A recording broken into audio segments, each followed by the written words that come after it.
ଆଜି କଣ କରିବୁ କି? ଆଜି ମିଲ୍ ମିକର କଷା କରିବା।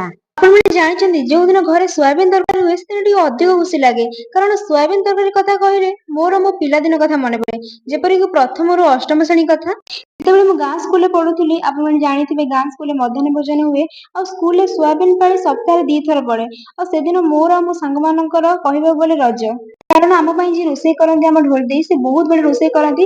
ରୋଷେଇ ସହିତ ଆମକୁ ସେ ମଧ୍ୟ ବହୁତ ଭଲ ବି ପାଆନ୍ତି।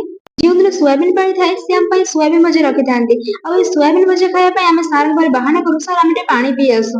ସତରେ କଣ ସେ ଦିନ ଫେରି ପାଇବା? କେତେ ମଜା ମସ୍ତି ଥିଲା, କେତେ ଭଲ ପାଇବା ସ୍ନେହ ଥିଲା। ସେଥିପାଇଁ ତ କୁହନ୍ତି ପିଲାଦିନର ସମୟ ସବୁଠାରୁ ଉର୍ଦ୍ଧ୍ୱରେ। ଏ ସବୁ ତ ମୋ ଜୀବନର ବାସ୍ତବ ଘଟଣା, ଯାହାକୁ ପ୍ରକାଶ କଲେ ମତେ ବହୁତ ଆନନ୍ଦ ମିଳେ। ଆପଣମାନଙ୍କ ଜୀବନରେ ବି ଏଇଭଳି ଅଭୁଲା ସ୍ମୃତି ନିହାତି ଥିବ, ନିହାତି କମେଣ୍ଟ ବକ୍ସରେ ଜଣେଇବେ।